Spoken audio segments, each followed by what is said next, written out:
ರಾಜಗೌಡ ಅವರು ಇದೇ ನಿಮ್ಮ ಶಿಲ್ಘಟ್ಟಲ್ಲಿ ಏನೋ ಬಾಯ್ ತಪ್ಪಿ ಏನೋ ಮಾಡಿದಿರೋ ತಪ್ಪು ಅವ್ರು ಮಾಡಿಲ್ಲ ಪಾಪ. ಅದನ್ನ ಫುಟ್ಬಾಲ್ ಆಡಿಸ್ದಂಗೆ ಆಡಿಸ್ಬಿಟ್ರು ಎಲ್ಲರೂ ಸೇರಿ.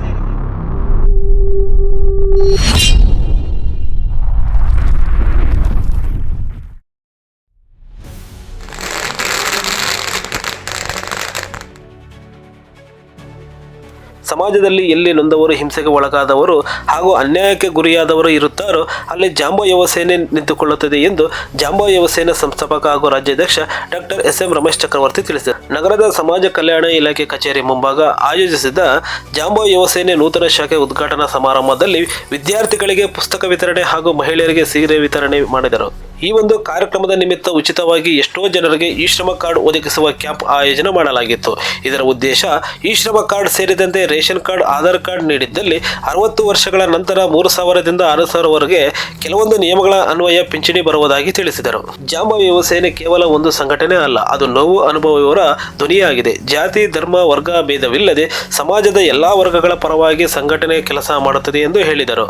ಅನ್ಯಾಯ, ದೌರ್ಜನ್ಯ ಹಾಗೂ ಶೋಷಣೆಗೆ ಒಳಗಾಗುವವರಿಗೆ ಕಾನೂನು ಸಹಾಯ, ಸಾಮಾಜಿಕ ಬೆಂಬಲ ಮತ್ತು ಹೋರಾಟದ ಮೂಲಕ ನ್ಯಾಯ ದೊರಕಿಸುವುದು ಸಂಘಟನೆಯ ಮುಖ್ಯ ಉದ್ದೇಶವಾಗಿದೆ. ಯುವಕರು ಸಮಾಜ ಸಮಸ್ಯೆಗಳ ಬಗ್ಗೆ ಜಾಗರೂಕರಾಗಬೇಕು ಹಾಗೂ ಮಾನವೀಯ ಮೌಲ್ಯಗಳ ಕಾಪಾಡುವಲ್ಲಿ ಮುಂಚೂಣಿಯಲ್ಲಿ ಇರಬೇಕು ಎಂದು ಕರೆ ನೀಡಿದರು. ಒಳ ಮೀಸಲಾತಿ ವಿಚಾರದಲ್ಲಿ ಸಾಮಾಜಿಕ ನ್ಯಾಯದ ಹೆಸರಲ್ಲಿ ವರ್ಷಗಳಿಂದ ನಡೆಯುತ್ತಿರುವ ಅನ್ಯಾಯವನ್ನು ಇನ್ನೂ ಸಹಿಸಲಾಗುವುದಿಲ್ಲ.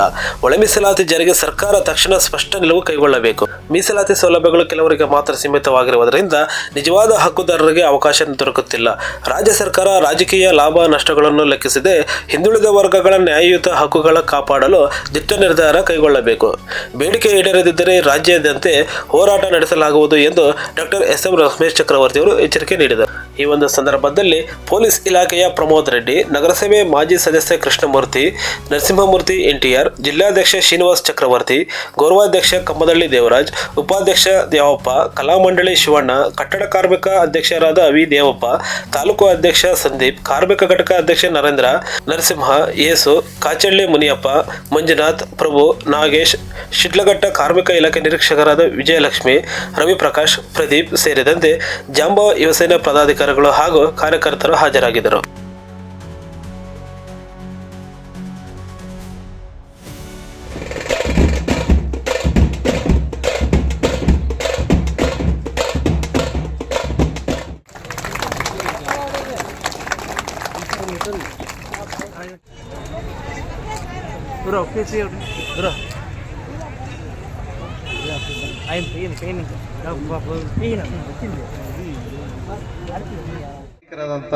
ರಮೇಶ್ ಚಕ್ರವರ್ತಿ ಅವರು ಈ ರಾಜ್ಯದಂತಹ ಸಂಘಟನೆಯನ್ನು ಕಟ್ಟಿ ಆ ಸಂಘಟನೆ ಮುಖಾಂತರ ನಮ್ಮ ಬಡ ಜನರಿಗೆ, ದಲಿತರಿಗೆ ಹಾಗೂ ಹಿಂದುಳಿದಂತ ಎಲ್ಲಾ ವರ್ಗದ ಜಾತಿ ಜನಾಂಗದವರಿಗೆ ಸಮಯ ಸಂದರ್ಭವನ್ನು ಲೆಕ್ಕಿಸದೆ ಅವರು ತಮ್ಮ ಹೋರಾಟವನ್ನು ನಿರಂತರವಾಗಿ ಮಾಡಿ ಇವತ್ತು ಈ ರಾಜ್ಯ ಮಟ್ಟದಲ್ಲಿ ಒಬ್ಬ ಅತ್ಯುನ್ನತವಾದಂತ ನಮ್ಮ ನಾಯಕರಾಗಿ ಬಂದಿದ್ದಾರೆ.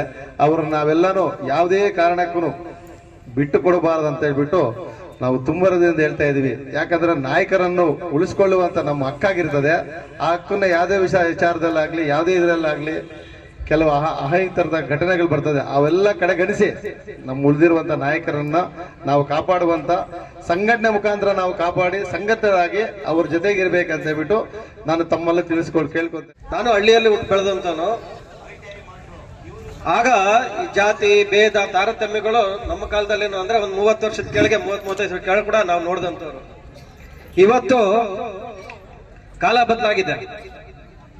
ಡಾಕ್ಟರ್ ಬಾಬಾ ಸಾಹೇಬ್ ಅಂಬೇಡ್ಕರ್ ಅವರು ಕೊಟ್ಟಂತ ಒಂದು ಸಂವಿಧಾನ ಇದೆ. ಆ ಸಂವಿಧಾನದಲ್ಲಿ ಸಮಪಾಲು, ಸಮಬಾಳು, ಸಮಾನತೆ ಹಕ್ಕು ಅಂತಕ್ಕಂಥದ್ದು ಇವತ್ತು ಪ್ರತಿಯೊಂದು ನಮ್ಮ ದೇಶದ, ನಮ್ಮ ರಾಜ್ಯದ ಜಿಲ್ಲಾ ತಾಲೂಕುಗಳಲ್ಲಿ ನಾವು ಆ ಒಂದು ಸಿದ್ಧಾಂತ ಏನಿದೆ ಅದನ್ನ ನಾವೆಲ್ಲ ಪಾಲನೆ ಮಾಡ್ಕೊಂಡು ಇವತ್ತು ಇಷ್ಟರ ಮಟ್ಟಿಗೆ ಬದುಕಲಿಕ್ಕೆ ಸಾಧ್ಯವಾಗುತ್ತೆ ಅಂತ ಅಂದ್ರೆ ಅದು ಅಂಬೇಡ್ಕರ್ ಅವರು ಕೊಟ್ಟಂತ ಒಂದು ಸಂವಿಧಾನ ಬಂಧುಗಳೇ.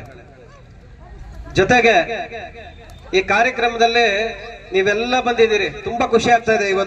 ಇವತ್ತು ಏನು ಜಾಂಬೋ ಯುವ ಸೇನಾ ತಾಲೂಕು ನೂತನ ಶಾಖೆ ಉದ್ಘಾಟನೆ ಮಾಡಿದ್ದಾರೆ. ಎಲ್ಲ ಯುವಕರು ಇರ್ಬೋದು, ಇವತ್ತು ಇದಕ್ಕೆ ಶ್ರಮ ಪಟ್ಟಂತ ಎಲ್ಲ ಭೀಮ ನಾಯಕರು ಇರ್ಬೋದು, ಕಾರ್ಯಕರ್ತರು ಇರ್ಬೋದು, ಹಾಗೆ ಇದನ್ನು ಯಶಸ್ವಿಗೊಳ್ಳಿಕ್ಕೆ ಪ್ರಚಾರ ಆಗ್ಲಿಕ್ಕೆ ಕಾರಣರಾದ ಮಾಧ್ಯಮ ಮಿತ್ರರು ಇರ್ಬೋದು.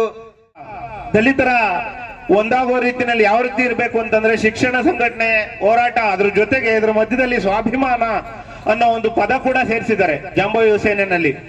ಸ್ವಾಭಿಮಾನ ಅಂದಾಗ ಸ್ವಾಭಿಮಾನ ಎಲ್ಲರಿಗೂ ಬರಬೇಕು. ನನ್ನ ಬಗ್ಗೆ ನನಗೆ ಅಭಿಮಾನ ಬಂದಾಗ ಮಾತ್ರ ಸಾಧ್ಯ. ಯಾಕೆ ಸ್ವಾಭಿಮಾನದ ಬಗ್ಗೆ ನಾನು ಇಲ್ಲಿ ಮಾತಾಡ್ತಾ ಇದ್ದೇನೆ ಅಂತಂದ್ರೆ, ಇಲ್ಲಿ ಬಹುತೇಕ ವೇದಿಕೆ ಮುಂಭಾಗದಲ್ಲಿ ಬಹುತೇಕ ಮಹಿಳೆಯರು ಕೂತಿದ್ರಿ. ತಮ್ಮ ಕುಟುಂಬದಲ್ಲಿ ಹೆಚ್ಚು ಅಂದ್ರೆ ತಮ್ಮ ಮಕ್ಕಳಿರ್ಬೋದು, ಮಕ್ಕಳಿಗೆ ಒಂದು ಒಳ್ಳೆಯ ಶಿಕ್ಷಣವನ್ನ ಕೊಟ್ಟಿದ್ದೆ ಆದ್ರೆ ಅವರು ಮುಂದೆ ಸ್ವಾಭಿಮಾನದಿಂದ ಬದುಕಲಿಕ್ಕೆ ಒಂದು ಹೆಜ್ಜೆ ಇಟ್ಟಂಗಂತ ಆಗತ್ತೆ. ಅದೇ ಅಂಬೇಡ್ಕರ್ ಅವರ ಕನಸು. ಮೊದಲು ತಮ್ಮ ಕುಟುಂಬದಲ್ಲಿ ಯಾರೆಲ್ಲ ಮಕ್ಕಳಿದ್ದಾರೆ ಅವ್ರಿಗೆ ಶಿಕ್ಷಣವನ್ನ ಒದಗಿಸ್ಕೊಡಿ. ಅದಕ್ಕೆ ಬೇಕಾದಂತ ವ್ಯವಸ್ಥೆ ಜಾಂಬೋ ಯುವಸೇನೆ ನಿಮ್ಮ ಹಿಂದೆ ನಿಂತಿರುತ್ತೆ. ಜೊತೆಗೆ ಶಿಕ್ಷಣವನ್ನು ಕೊಟ್ಟಂತ ಸಂದರ್ಭದಲ್ಲಿ ಅವರು ಶಿಕ್ಷಿತರಾಗಿ ಸಂಘಟಿತರಾಗಿ ಅವರು ಹೋರಾಟವನ್ನ ರೂಪಿಸ್ಕೊಳ್ತಾ ಅವರ ಹಕ್ಕುಗಳನ್ನ ಪಡೆದುಕೊಳ್ಳಿಕ್ಕೆ ಅವಕಾಶ ಆಗುತ್ತೆ. ಇದು ಮೊದಲನೇ ಹೆಜ್ಜೆ. ಡಾಕ್ಟರ್ BR ಅಂಬೇಡ್ಕರ್ ಅವರು ಹೇಳಿದ್ದಂತು. ಸರ್ಕಾರದಿಂದ ಬರುವಂತಹ ಎಲ್ಲಾ ರೀತಿಯ ಸವಲತ್ತುಗಳು ಕೂಡ ನಾವು ನನ್ನ ಸಮುದಾಯದವರಿಗೆ ಹಂತವಾಗಿ ನಾವು ಎಲ್ಲರಿಗೂ ಕೊಡುವಂತಹ ನಿಟ್ಟಿನಲ್ಲಿ ನಾವು ಸಂಘಟನೆ ಕಟ್ಕೊಂಡು ಹೋಗ್ತಾ ಇದ್ದೀವಿ. ಇವತ್ತು ದಿನದಲ್ಲಿ ಮೊದಲನೇ ಬಾರಿಗೆ ಭಾರತೀಯ ಜನಾಭಿವೃದ್ಧಿ ಟ್ರಸ್ಟ್ ನಾನೇ ಸಂಸ್ಥಾಪಕನಾಗಿ ಅಧ್ಯಕ್ಷನಾಗಿ ಕೂಡ ಅದರಲ್ಲೂ ನಾನೇ ಇದ್ದೇನೆ. ಆ ಒಂದು ಇದರಲ್ಲಿ ನಾನು ಇವತ್ತು ಎಲ್ಲಾ ಹೆಣ್ಣುಮಕ್ಕಳಿಗೆ ಸೀರೆ ಕೊಡೋದಾಗಿರ್ಬೋದು, ಬುಕ್ಸ್ ಕೊಡೋದಾಗಿರ್ಬೋದು, ಪೆನ್ಸಿಲ್ ಕೊಡೋದಾಗಿರ್ಬೋದು, ಈ ಇಷ್ಟು ಕಾರ್ಯಗಳನ್ನು ಆಯೋಜನೆಗೆ ಎಲ್ಲಾ ಆಸೀನರಾಗಿರುವಂತಹ ನಮ್ಮ ಜನಸೇನಾ ಸಂಘಟನೆ ಪಕ್ಷದ ವತಿಯಿಂದ ಬಂದಿರುವಂತವರು, ರಾಜಕಾರಣಿಗಳಾಗಿರ್ಬೋದು, ಹೆಣ್ಣು ಮಕ್ಕಳಾಗಿರ್ಬೋದು, ವಿಚಾರವಾದಿಗಳು, ಬುದ್ಧಿಜೀವಿಗಳು ಎಲ್ಲರಿಗೂ ಕೂಡ ನನ್ನ ಹೃತ್ಪೂರ್ವಕವಾದ ಅಭಿನಂದನೆಗಳು ಹೇಳ್ತಾ, ನನ್ನ ಹೋರಾಟ ನನ್ನ ಉಸಿರಿರೋ ತನಕ ನನ್ನ ಸಮುದಾಯದ ಪರವಾಗೇ ಇರುತ್ತೆ. ನನ್ನ ಜೊತೆಯಲ್ಲಿ ನಾನೊಬ್ಬನಲ್ಲ, ನನ್ನ ಒಂದು ಶ್ರಮ ಏನೇನೂ ಇರೋದಿಲ್ಲ. ಇವತ್ತು ದಿನದಲ್ಲಿ ಏನು ಇವತ್ತು ನನಗೆ 4 ಕಂಬಗಳ ತರ ನೋಡಿ, ಈ ಕಡೆ ಒಂದು 4 ಕಂಬಗಳು ನಿಂತವೆ, ಈ ಕಡೆ ಒಂದು 4 ಕಂಬಗಳು ನಿಂತವೆ. ಇವೇ ನನ್ನ ಆಧಾರ ಮತ್ತೆ ನನ್ನ ಧೈರ್ಯ. ಇಲ್ಲಿ ಆಸೀನರಾಗಿರೋರು ಏನಿದ್ದಾರೆ ಕುದುರೆ ಲಾಳಗಳಿದ್ದಂಗೆ. ಅವ್ರು ಕುದುರೆ ಮೇಲೆ ನಾನು ಕೂತಿದ್ದೀನಪ್ಪ, ಇದು ಹೆಂಗ್ ಹೋಗ್ಬೇಕು ಅಂತಂದ್ರೆ ಬಾಬಾ ಸಾಹೇಬ್ ಅಂಬೇಡ್ಕರ್ ಅವರು ರಥ ತಗೊಂಡ್ಬಂದು ಬಿಟ್ಟಿದ್ದಾರೆ, ಇದನ್ನ ಹೆಂಗ್ ಹೇಳ್ಕೊಂಡು ಹೋಗೋಣಪ್ಪ ಅಂತಂದ್ರೆ ಇಷ್ಟೂ ಜನ ಕೈ ಹಾಕಿ ಆ ರಥವನ್ನು ಮುಂದ್ಗಡೆ ಹೇಳ್ಕೊಂಡು ಹೋಗಂತಹ ಕಾರ್ಯವನ್ನು ಮಾಡ್ತಾ ಇರುವಂತಹ ಎಲ್ಲರಿಗೂ ಅಭಿನಂದನೆಗಳು ಹೇಳ್ತಾ, ರಾಜ್ಯ ಸರ್ಕಾರಕ್ಕೆ ಜಾಂಬವ ಯುವ ಸೇನೆ ಸಂಘಟನೆ ವತಿಯಿಂದ ಮನವಿ. ಒಳ ಮೀಸಲಾತಿ ವಿಚಾರವಾಗಿ ಕುಲಕಂಟಕರು ಕೆಲವರು ಸಮುದಾಯ ಹೆಸರು ಹೇಳ್ಕೊಂಡು ರಾಜಕೀಯವಾಗಿ ಆಗಿರ್ಬೋದು, ಸಂಘಟನೆಯಲ್ಲಿ ಬೆಳೆದಿರುವಂತಹ ಕುಲಕಂಟಕರು ಒಳ ಮೀಸಲಾತಿ ಪೂರ್ಣವಾಗಿ ಜಾರಿ ಆಗಿಲ್ಲ ಅಂತಂದ್ರೂ ಕೂಡ ಇಡೀ ರಾಜ್ಯದಲ್ಲೂ ಅಲ್ಲಲ್ಲಿ ಸಭೆಗಳನ್ನು ಸೇರಿಸಿ ಒಳ ಮೀಸಲಾತಿ ಜಾರಿ ಮಾಡಿಬಿಟ್ರು ಕಾಂಗ್ರೆಸ್ ಪಕ್ಷದವರು. ಅವ್ರಿಗೆ ಬೆಂಬಲ ಕೊಡಬೇಕು. ಮತ್ತೆ ಇನ್ನೇನು ಬಂತು, ಮುಗೀತು, ಪಂಚಾಯತಿ ಎಲೆಕ್ಷನ್ ಮುಗೀತು. ಏನ್ ದೇವರ ಜನ ಇನ್ಮೇಲಾದ್ರೂ ಸ್ವಲ್ಪ ಸಮಾಧಾನವಾಗಿರ್ತಾರೆ. 6 ಗಂಟೆ ಆದ್ರೆ ಓಡೋಗ್ಬೇಕು ನೆರೆಗ ಕೆಲಸ. ನಮ್ಮ ಅಣ್ಣಂದು ಪಂಚಾಯತಿದು ಮುಗೀತು. ಇನ್ನ ನಮ್ಮ ಕೃಷ್ಣಮೂರ್ತಿ ಅಣ್ಣವ್ರದ್ದು ನಿಮ್ದು ಮುಗ್ದೋಯ್ತಾ, ಕೌನ್ಸಿಲರು ಮುಗ್ದೋಯ್ತು. ಮತ್ತೆ ಬರ್ಬೇಕಲ್ಲ.